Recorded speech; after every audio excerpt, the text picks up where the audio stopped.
I don't find any of the less seriousness factors apply. I don't believe the offender does show genuine remorse. Just to protect the public from future crime by this offender and others, to punish the offender and promote the effective rehabilitation of this offender using the minimum sanctions the court determines to accomplish those purposes without imposing an unnecessary burden on state or local government resources. The conduct leading up to this and the circumstances in which this offense occurred were outrageous and demonstrated a profound disregard for human life and the safety of others. At the time of the shooting, Mr. Sheffy was killed in cold blood by prior calculation and design, as the jury found.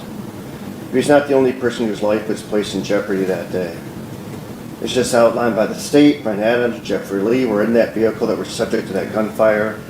Two other completely innocent individuals, Mr. Reynoso, Mr. Ramirez, were simply going about their day when they were struck by that gunfire. Those individuals were not participants in whatever dispute or circumstances that gave rise to the incident. They were innocent people who happened to be in the wrong place at the wrong time. Their lives were endangered by the reckless and violent conduct of those involved, including other members of the public. Mr. Atterbury, you made that choice to involve yourself in this conduct. You could have simply ignored it. You could have walked away. You could have chosen not to participate. Instead, you chose to become involved. And the choice had consequences that can never be undone.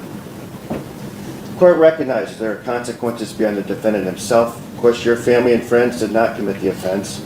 They were not responsible for what happened. Yet they too will suffer as a result of the sentence the court is required to impose today. The court does not take that lightly, and the court recognizes their pain as well.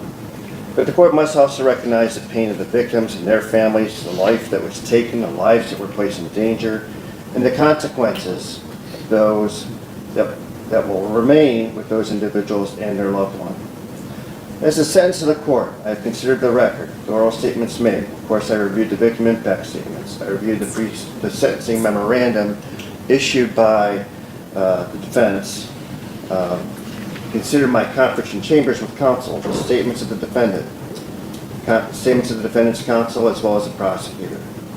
Consider the overall purposes of felony sentencing pursuant to Revised Code 292911. Just to protect the public from future crime by this offender and others, to punish the offender and promote the effective rehabilitation of this offender using the minimum sanctions the court determines to accomplish those purposes without imposing an unnecessary burden on state or local government resources. I consider the need for capacitation, deterrence, rehabilitation, restitution, along with that public burden on governmental resources. I consider the recommendation made by the parties.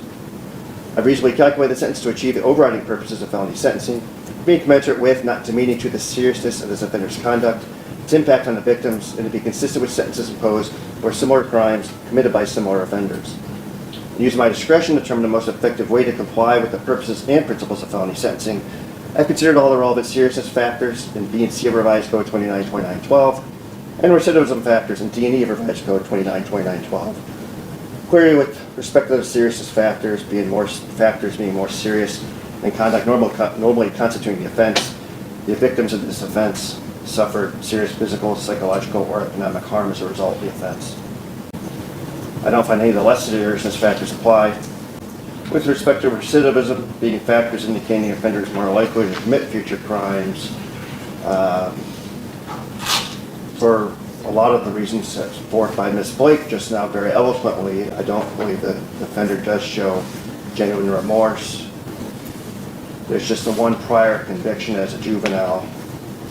Factors indicating the offender is less likely to commit future crimes are, again, no prior criminal convictions other than the one juvenile conviction. So prison is obviously mandatory. The court's going to find that prison is consistent with the purposes and principles of felony sentencing. The defendant is not amenable to available community control sanctions. First, the defendant shall serve a mandatory prison term of 3 years in prison for the firearm specification in count 1, an additional mandatory prison term of 3 years on the firearm specification on count 12. Those two firearm specifications shall be served consecutive to each other, but also served prior to and consecutive to all the other prison terms that must be imposed today. As to count 1, the court determines that the defendant shall be imprisoned for a term of life in prison without parole, again with that firearm specification. Defendant is also ordered to serve an indefinite prison term of a minimum of 8 years, of 8 years on counts 5, 6, 7, and 8. 5 and 6 will be concurrent to each other, 7 and 8 will be consecutive. Count 12, that is where the public was the victim. Court imposes 36 months. Again, court finds that that firearm specification will apply because, in fact, the public was the victim for the discharge of firearms on a prohibited premises. Respect to counts 13, 15, and 17, all those counts will be 11 years. Count 13 being the most serious, so that will be 11 to 16 and a half years to comply with the raving toke statute. Counts 19 and 20, those will be 36 months each. So I would like to run that would be counts 1, 7, 8, 12, 13, 15, 17, 19, and 20 are consecutive. So there's a total of life in prison without parole plus 64 to 69 and a half years. There is credit for 398 days. If I didn't say so, 5 and 6 are concurrent. The prison term will be served at the Lorraine Correctional Institution.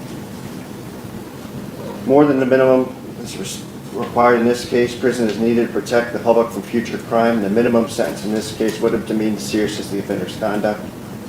Consecutive service is necessary to protect the public from future crime or to punish the offender is not disproportionate to the seriousness of the offender's conduct and the danger the offender poses to the public, as well as at least 2 of the multiple offenses were committed as part of 1 or more courses of conduct. The harm caused by 2 or more of the multiple offenses so committed was so great or unusual that no single prison term for any of the offenses committed as part of any of the courses of conduct adequately reflects the seriousness of the offender's conduct.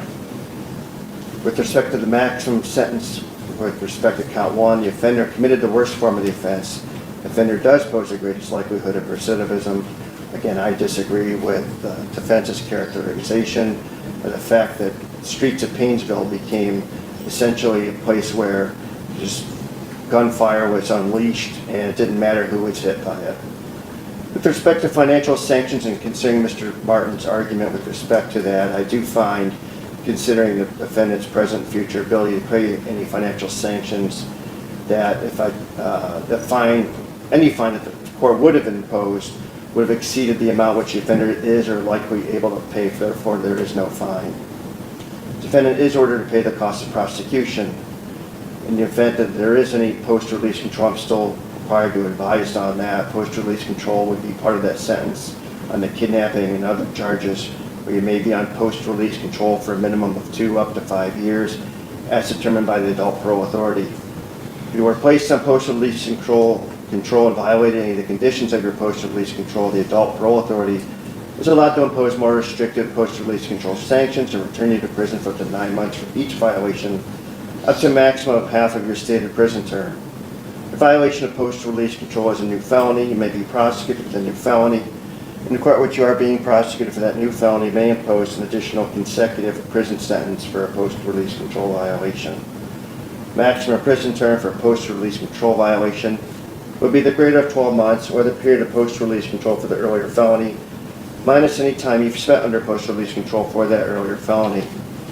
Courts are also required to make raving toke advisements. Advisement number 1, there's a rebuttable presumption you shall be released from the service of your sentence at the expiration of the minimum term or presumptive earned early release date, whichever is earlier. Number 2, the Department of Rehabilitation and Corrections may rebut that presumption if at a hearing held by the Department of Rehabilitation and Corrections they make specified determinations regarding your conduct while confined, your rehabilitation, your threat to society, your restrictive housing, if any, while confined, and your security classification. Number 3, that if, as described at the hearing, Department of Rehabilitation and Corrections makes specified determinations and rebuts the presumption, they may maintain your incarceration after the expiration of that minimum term or after the presumptive earned early release date for the length of time the Department of Rehabilitation and Corrections determines to be reasonable. Number 4, the department may make specified determinations and maintain your incarceration more than one time. Number 5, if you've not been released prior to the expiration of your maximum prison term imposed as part of the sentence, the offender must be released upon expiration of that term. Now I'm going to read to your appellate rights. Number 1, you do have the right to an appeal in this matter within 30 days after filing of the court's sentencing entry. Number 2, if you're unable to pay for the cost of a transcript, record, and all relevant documents required for the appeal, that would be provided at no cost to you. Number 3, if you're unable to pay for an appeal, you're entitled to have a notice of appeal filed without the payment of a filing fee. Bond at this point, if any, would be released. Is there anything else on behalf of the defendant at this time? Yes, Your Honor, just ask that you order the transcripts at the state's expense as Mr. Atterbury remains indigent and consider appointing appellate counsel. Thank you, Judge. All right, thank you. The court will appoint appellate counsel at the appropriate time. Thank you. Anything on behalf of the state? Can I say it, Your Honor? Your Honor, just for the record, no sentence will be imposed on the remaining firearm specifications. Is that? Oh, I didn't say that. Yes, that's correct. Okay. It's just the 2 most serious. Counts 1 and 12. Nothing else from the state. Thank you. All right, thank you. That we're adjourned. Thank you.